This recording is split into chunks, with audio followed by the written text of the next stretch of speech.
欢迎大家今天晚上来到我的空中课堂，好产品，好声音。今天晚上要与大家聊聊一个课题，那就是认识脂肪。那么这个脂肪对我们的血脂有产生什么影响吗？让我们今天晚上一一的来了解。其实我们的身体带有好多好的和不好的脂肪。那么它的这个脂肪的定义又是什么呢？其实我们的脂肪有分作 OK， 如果是坏的脂肪呢，有所谓的胆固醇，有甘油三酯的这个定义。然后这个胆固醇呢也分两种，基本上 HDL 这个叫做好的胆固醇， LDL 是坏的胆固醇。所以我们本身要懂得怎么适当的在我们的胆固醇做一些的调整，让我们通过血液的检查，我们可以评论我们的血液里面是否通过你的这个每一天所吃的这些的东西，导致你的身体会有些什么的症状。好，我们来一个一个的去认识。胆固醇它其实是一个好像蜡烛一种的类似脂肪的一种物质。这个胆固醇方面呢，基本上都来自当然动物性的比较多，好像肉类、禽类蛋类、奶制品都有得到一些的胆固醇。血中的胆固醇如果升高的话呢，可以造成我们的动脉粥样硬化，或者我们叫做动脉的阻塞。好，胆固醇我们还有另外一个甘油三酯，这个甘油三酯我们又叫做血脂，它是与胆固醇一起在血液中循环。这个甘油三酯方面呢，它也是可以通过我们检验血液而得知的一种的成分。好，我们再仔细的再看。其实我们看到红红火火的这张图片，就类似我们的血管。我们的血管如果是通畅的话，通畅无阻，我们的这个可以说新陈代谢就很好。如果我们的堆积了好多坏的胆固醇，就类似这些黄黄的这物质，它这个就叫粥样硬化。那么粘到我们的这个血管里面，变成我们的血管堵塞，我们会遇到很多麻烦的问题就是高血压是其中一个。好，以下是我们的一些的通过血液的鉴定，我们可以看看是否我们的胆固醇，身体的胆固醇超标。我们可以看到我们的身体 LDL， 如果 LDL 少过 2.59， 那么这个是很理想如果你的这个 HDL 好的胆固醇，那么在这方面呢它是小于 1.0 的话呢，就是说它本身呢可能导致心脏病的风险，当然越高越好。看到吗？所以必须要超过 1.55， 甚至我们的甘油三酯的水平小于 1.7这个是很理想的。总而言之，坏的胆固醇越低越好，好的胆固醇好像 HDL 越高越好。那么总而言之，一个总胆固醇的水平，我们的理想水平必须小于 5.18这些都是当你去做血液的检测的时候，你会得到这方面的报告。好，我们来认识一下这个脂蛋白。刚才我们已经提到了坏的胆固醇和好的胆固醇，大家还记得吗？ LDL 是叫做坏的胆固醇，华文叫做低密度脂蛋白。所以糖尿病的这个健康读数是100毫克或者更少。如果你患有糖尿病和心脏病，所需的数字必须少于70或者更少如果是高于这个数字的话，或许我们的血管它的墙壁会有皱硬化，会导致你高血压，甚至还有其他的问题。HDL 是好的胆固醇，那么女性的健康指数必须要在55毫克或者更高，那么男性是至少45毫克或者更高。它是我们的血管的清道夫，它能够把坏的胆固醇一一的把它排出体外。那么对于甘油三酯方面呢，我们的健康读数必须是150毫克就是每分升或者更少。那么通过在这个甘油三酯方面，如果你本身提高的话呢，总胆固醇也相对会提高。所以在我们的饮食方面呢，也逐步的减少不必要的或者不好的这些的胆固醇。基本上这个图片也给大家一个比较直截了当的一个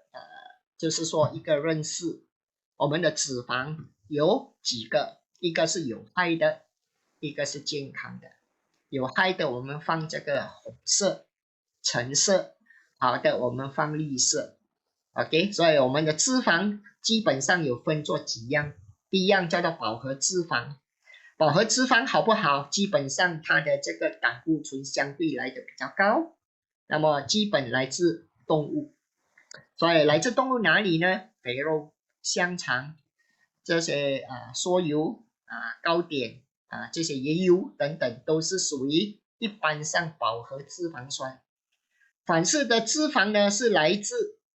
高低密度的不一样的这个叫做一种的脂肪。OK， 它也基本来自一般上的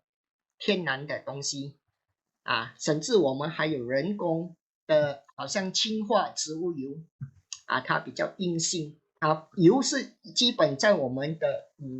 色温它是属于液体的，但是通过氢化呢，它会变成固体的，容易收藏甚至我们每一天所吃的这些的牛油等等都是属于氢化的植物油，它会让我们血管硬化，会导致我们人的这个老化的一个现象。好，我们再谈一下好的这个油，那么它分作两个，一个是单不饱和脂肪酸，一个是多不饱和脂肪酸。OK， 单不饱和脂肪酸呢，基本上它保持高密度的这个胆固醇的水平，同时降低低密度的这个坏的胆固醇的这个水平。OK， 它来源呢基本上都来自我们的食物，甚至我们的一些油可以找得到这些单不饱和脂肪酸好像植物油、橄榄油、红花油和一些的坚果、鹅梨等等。那么我们今天晚上所要谈的就是不饱和脂肪酸，是多不饱和脂肪酸，也意味着这些都是我们天然的好的一个保健品让我们多吸收一些，让我们的身体呢减少发炎。待会儿如果有时间，我会跟大家多聊聊一下我们的身体如何不让它发炎。发炎会导致我们的身体呢有得到一些的疾病。好，那么它对你的身体有什么作用？其实它是降低低密度这个脂蛋白，就是坏的胆固醇。那么基本上我们最好的就是来自这个鱼类Omega 3来自一些的深海鱼我们可以在外面买得到的一些的这些的保健产品，甚至我们吃这些深海鱼，这个身体里面呢，基本上都含有丰富的 Omega 3。OK， 那么接下来呢，我们有一些的例子，我们除了来自于三文鱼啦、金枪鱼这些的青鱼啦、沙丁鱼等等，这些的身体里面呢带有好多这些好的脂肪酸。然而我们在植物方面呢，有亚麻籽啊，尤其对那些吃素的人，他不能够吃这些的荤食，好像鱼啊，他们必须要通过他们的饮食方面，那么撒了一些的这个亚麻籽啦，这些核桃啊、胡桃啊，都是很不错的一个选择。好，我们今天来逐步的了解坏的胆固醇 cholesterol。今天我去到医院，我大概也接近2年没有去做检查，一路来我们都是去私人医院比较多。今天我带我妈去做体检，我也想想，好像现在的这个医院呢设施也很不错，所以我就问医生是否我可以来这边做这个血液的检查，他讲可以的，你去登记。那今天晚上10点就不可以再吃了，明天8点叫我到这个诊疗所去做这个血液的检查，我们可以知道我们的胆固醇到底你的身体有了多少。好，所以我们最重要，你是你自己吃出来的，所以你本身要知道你的身体能够走多长远，你的身体是否到你最后一天都几乎都没有些什么的大病。基本上我们的身体会有病，因为我们的身体经常会发炎。发炎这句话是怎么说呢？你看一个炎字，炎字上面有一个火，下面有一个火。我们的身体发火怎么办呢？我们会制成一种伤害。你看啊，你时不时给你的身体放火啊，那么星星什么什么星星之火会让我们的这些的身体呢就开始会有很多的这个火焰。所以我们本身的身体，如果我们被刀割了，那首先呢，我们的身体呢会有一些的抗体去到那边呢，去阻止它那边就是说阻隔外来的细菌侵害到我们的身体里面。所以我们的皮肤是一座墙，让我们本身呢避免外来的这些的细菌感染到我们的身体。我们的血液里面的白血球就做了一些的工作，所以我们会发炎啊，发炎他们就去攻打去攻击，那么甚至他们会发烧会红肿会疼痛，这些都是发炎。所以其实如果我们对这些都了解的话，我们觉得我们的身体如果要健康，减少你的身体发炎。如果我们身体经常发炎的话呢，那么会导致一些的急性的发炎你所看到的刚才我所讲的痛啊、红啊、肿等等。那么慢性的这个发炎呢才是最厉害的，我们感受不到，但是往往它会制成我们老化，而且得到一些我们不想要的这些的疾病产生，比如高血压最严重的就是癌症，看到吗？那么癌到底是怎么来到这个阶段的时候呢，我们知道我们人其实是我们吃出来和我们的这个生活起居的这些条件的不良习惯而导致。所以基本上我要跟大家聊的就是一定要了解一下我们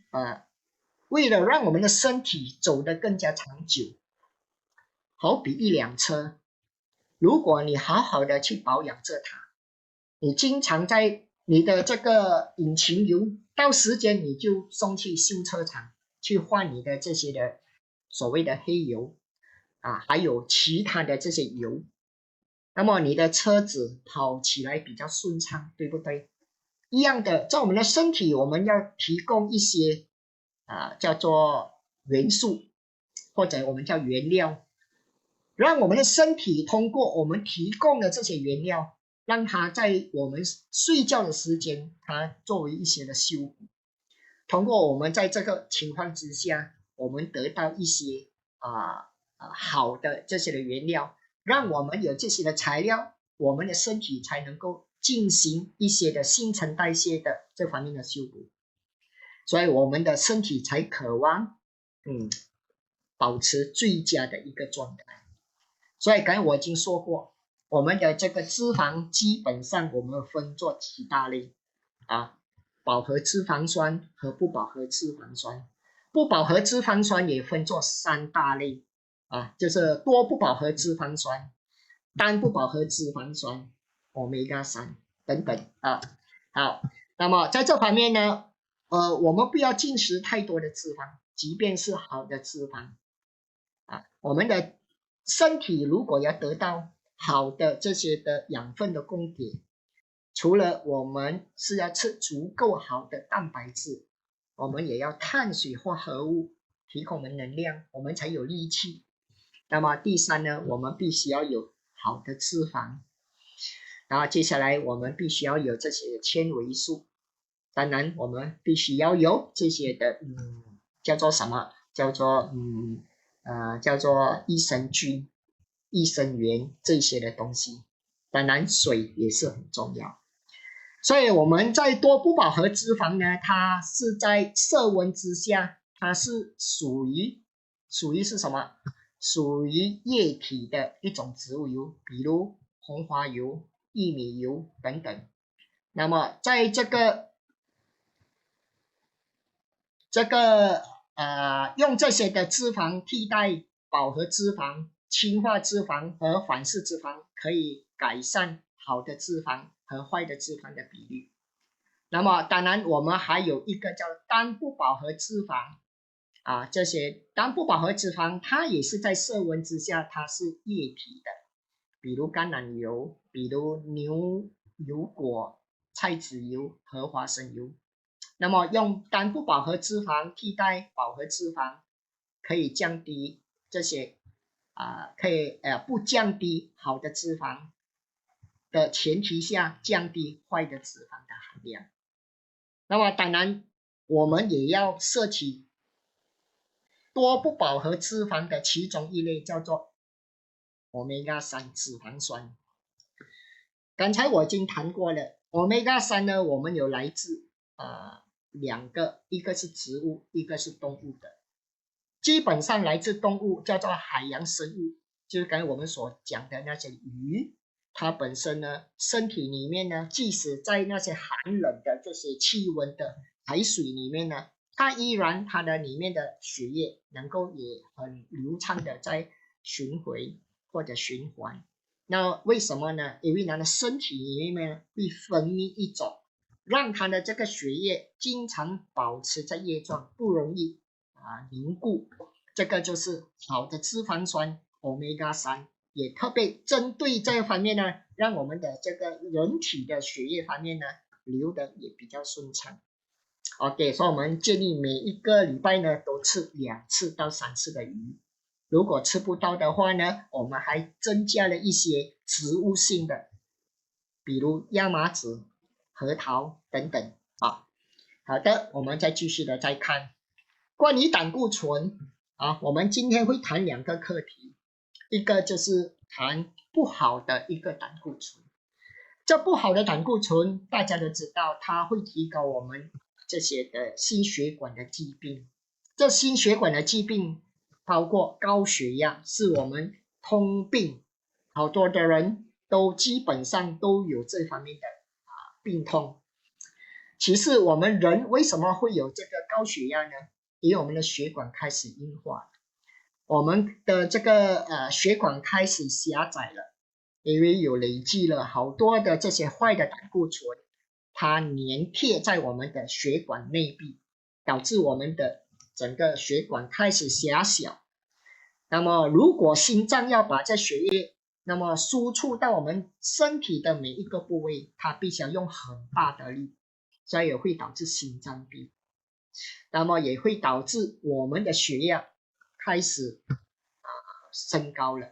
所以高血压的这个名词，就是因为我们的这个血管开始它的这个收缩力，它必须要很大很强，才能够让我们的血液运输到整个身体的部位。所以高血压只要是在一个健康的范围之内，是没有些什么的危险。如果超标，那么基本上我们必须要不可以去忽视或者忽略的。好，我们如何降低这个冠心病的风险和自我保护的一个策略？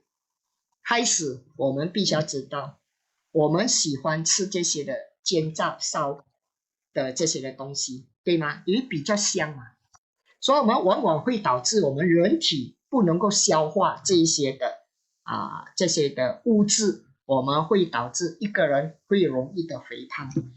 甚至我们这些的肥胖方面呢，我们也感觉到很多方面的我们的油脂不能够开始消灭。那么在这方面呢，就是因为我们本身呢在吃方面呢，我们吃到一些能够让我们身体发炎的这些的食物，比如糖、高糖分的这些的食物呢，也往往会导致我们身体容易发炎，尤其这些的精制糖。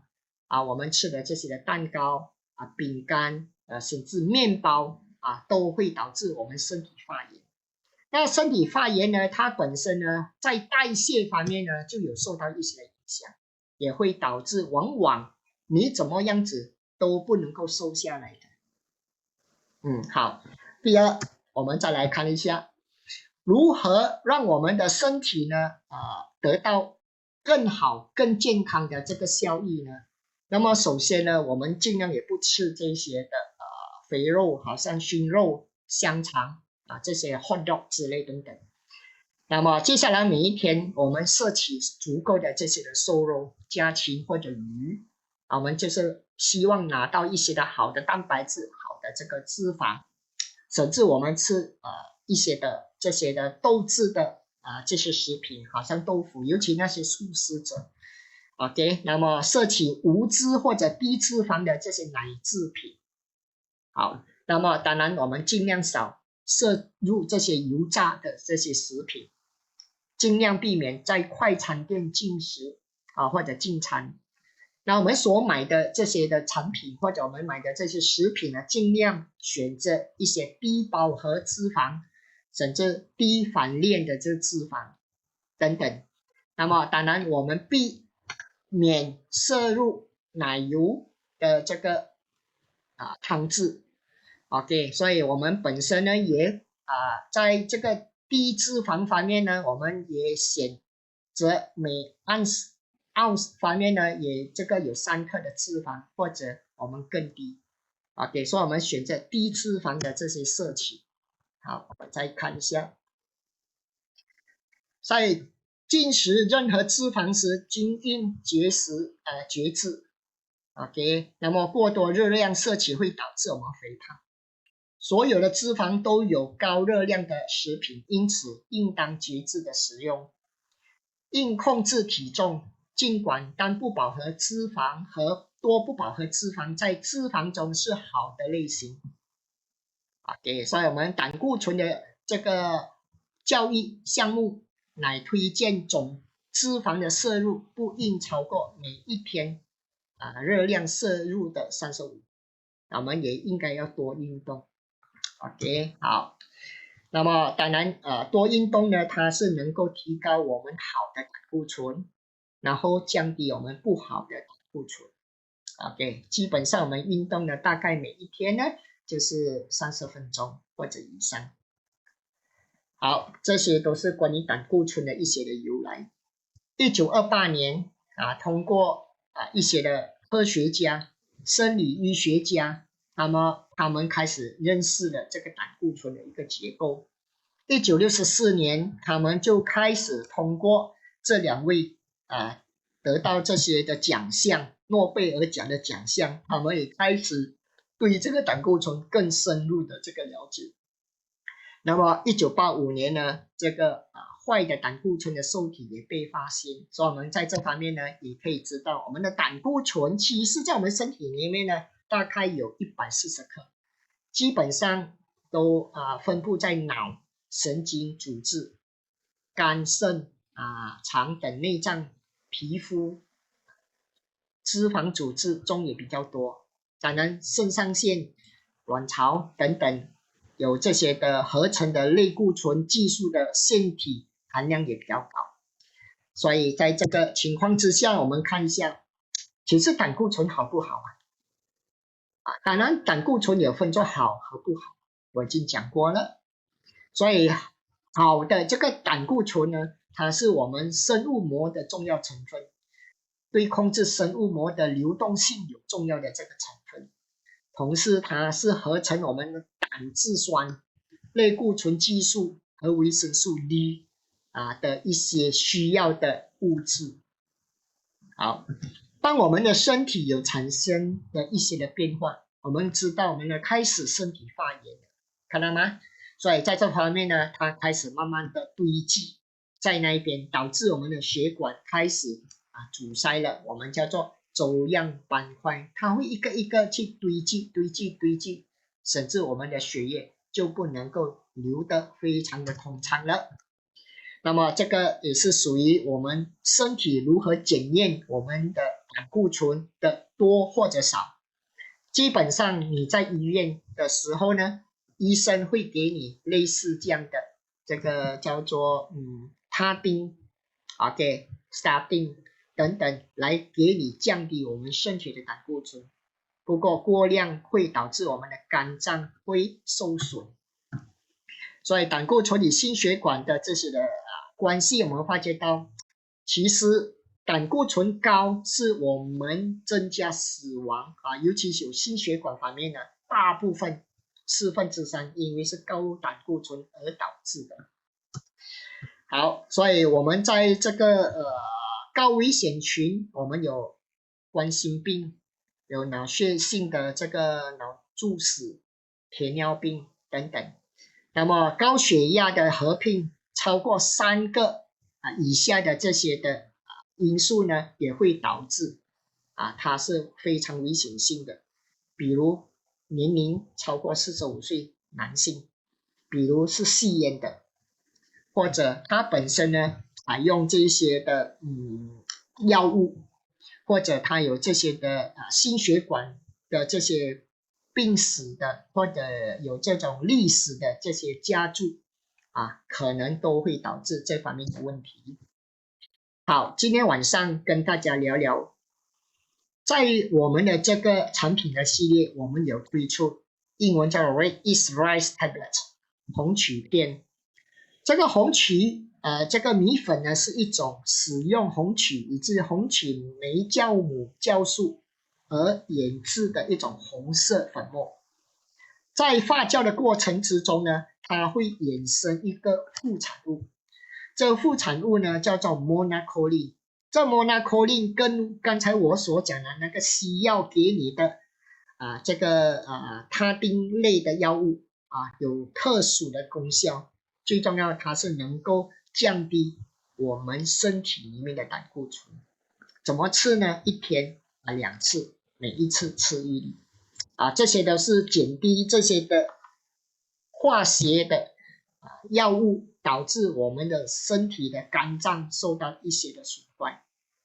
我们是用一些比较天然的这个东西。好，接下来我们跟大家聊聊 Q 片，我们叫 CoQ10。CoQ10 方面呢，它也是让我们的心血管能够维持健康，那么它能够让我们的整个胆固醇能够降低更加健康的这个水平。好，我们来了解一下辅酶 Q10， 它是人体本身具有重要的物质，是人体细胞中重要的成分。辅酶 Q10 它本身呢是能够让我们的身体呢有一种的抗氧化减少发炎，那么也增加我们免疫的一个能力在里面，也增加我们的心脏的这个功能然后让我们身体能够抗衰老。好，辅酶 Q10， 其实我们的身体的总量大概是500到1500，人随着时间会逐步的转移的时候呢，我们的辅酶 Q10 身体呢就开始逐步的成长，到最高是20岁，大约那个时候是1500 mg。随着年龄的增加，辅酶 Q 十就会随每10年降低25%。那么30岁到40岁呢，又再降低32%。那么在40岁到50岁呢，只是剩一半。然而在50、60岁呢，大约只是剩余60%，再降60%，剩40%啊。那么75岁呢，基本上已经降低了75%，只剩1/4。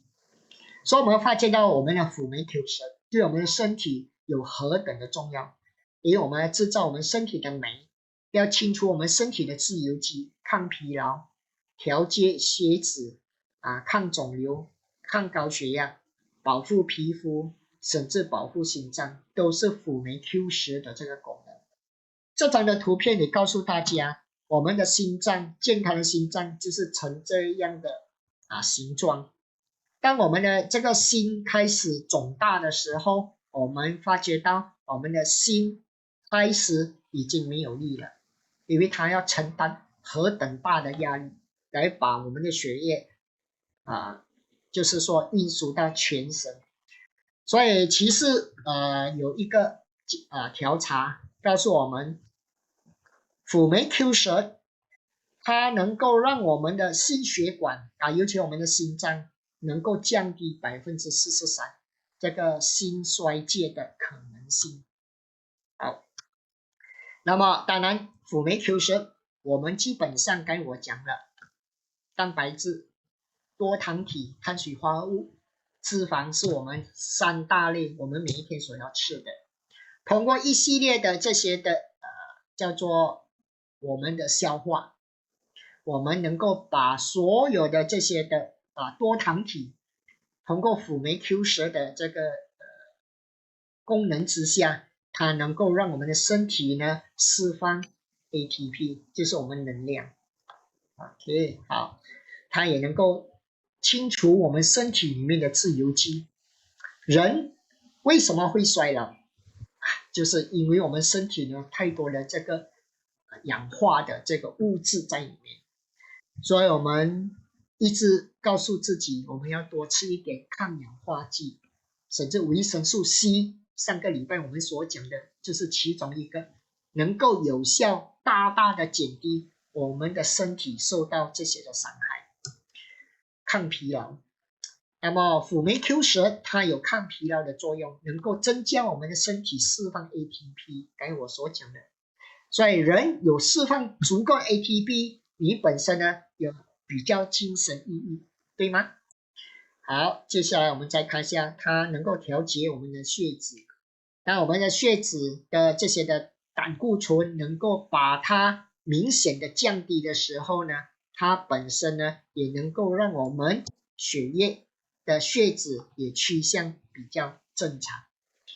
那么当然它也保护我们的这个皮肤，让我们皮肤不容易老化，也防止这些的黑色素或者黑斑的生成。这些都是让我们每一个人，尤其爱美的人，他们必须要通过辅酶 Q 十能够让他的皮肤保持这个健康，减少这个皱纹，那么让他们肌肤方面呢经常保持这样很光滑，很有弹性。那么它本身还有具备抗炎的这个作用，能够促进皮肤伤口愈合和阻止皮肤老化和发挥抗老化、抗衰老的一个作用在里面。那当然，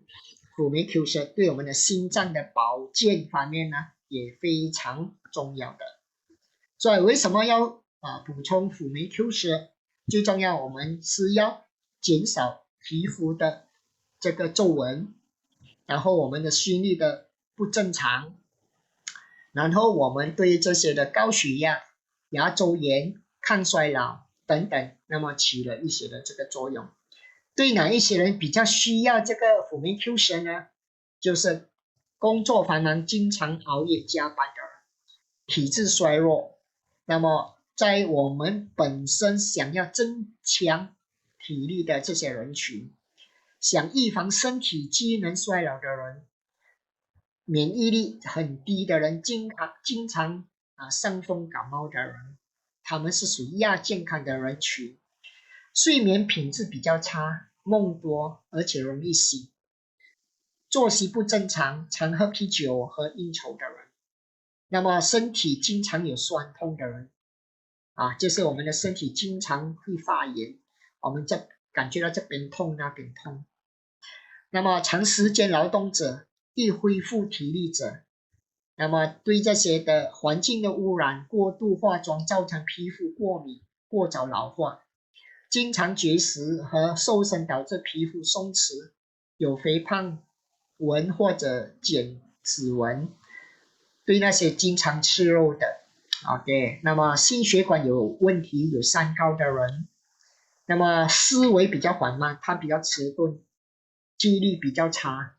不能够集中，容易疲倦，常无精打采的人，那么生活忙碌的人，经常进行激烈运动者，那么这个方面呢都是需要。然而今天晚上我会再告诉大家另外一个选择，这个叫鱼油。OK， 尤其好的脂肪酸，这个就是我们如何来认识这些好的脂肪酸。我们基本上有分作好和不好，不好的我们叫饱和脂肪酸，它基本上来自这些的红肉好像牛肉、羊肉等等动物油好像猪油、牛油等等，那么植物油好像椰油、棕榈油等等。当然这些吃的太多，我们会增加我们身体坏的胆固醇叫 LDL， 也会导致我们的心血管产生这些的疾病的风险。然而不饱和的脂肪酸有分作两个，一个叫单不饱和脂肪酸，一个叫多元不饱和脂肪酸。单不饱和脂肪酸我们叫 Omega 9，它是一个中性，也不叫好也不叫坏，它是中性。OK， 好像这些的橄榄油。不饱和脂肪酸我们有 Omega 6、Omega 3。Omega 6方面有大豆啦、红花啦、芝麻、芥草油等等。OK， 那么 Omega 3就是必须我们的这个脂肪酸，但是它可以从我们的食物中获取，就是 EPA、DHA， 大部分是来自鱼，所以鱼是直截了当最好 EPA、DHA 的来源。好，所以我们本身呢也要得到这个平衡。Omega 6、Omega 3，我们必须要取得一个平衡点。Omega 6太多，我们也会导致我们身体发炎。所以好的这个对比呢是4对1， 4份的 Omega 6可以对比一个 Omega 3，因为 Omega 3比较难得到的一个好的一个成分所以当然最好是1对1。好，接下来我们再聊一下。那么 Omega 3里面的 EPA、DHA 到底对我们的身体有些什么的作用？最重要它有DHA， 脑黄金是一种的不饱和脂肪酸，我们一一来探讨一下。它会促进我们的这些大脑的发育，尤其小孩子当开始生下来的时候，大概5-6个月，那么它的整个所谓的大脑里面的这些听觉、视觉触觉开始已经开始发挥它的功能。所以那个时候呢，如果他的饮食，尤其他的奶粉有增加了一些的 DHA 的话呢，基本上这个胎儿或者这个幼儿方面呢，他发育呢会比较健全，尤其他在大脑方面的这个发育。第二呢，抑制发炎，降低血脂，所以 DHA 呢是能够真正消炎的一个作用。所以我们人体经常有发炎的这个现象呢，我们鼓励大家多吃这些能够消炎的 Omega 3，这个就是非常好的。然后改善老人的痴呆症因为我们的老人痴呆症就是我们的头脑发炎，那么这些的叫做氧化的这个东西会导致我们的整个血那么流动的比较缓慢。当然随着我们年龄的增加，脑中的 DHA 也相对逐渐的减少，容易引起脑部功能性的这个退化。所以我们本身呢也要得到好的这些的不饱和脂肪酸的供给，能够让这些老年人的记忆开始不会就是说很大幅度的下降。当然，抗衰老是我们每一个人所要注重的一个课题。每一个人他们的这个生活条件逐步提升，我们人就是希望我们能活到健康，不容易衰老。所以我们的这个Omega-3方面呢，它有基本上的一些功能，能够维护这个需求，还有保湿所以能够让我们的这个皮肤呢，它不容易让我们水分的这些流失，都是通过 DHA。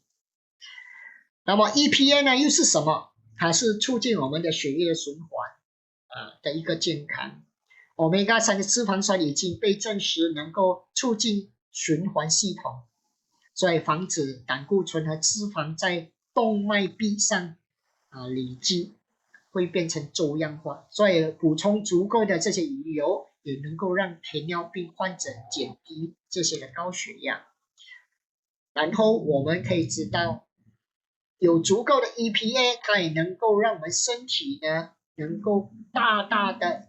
减低这些的有害的免疫的反应，自我攻击的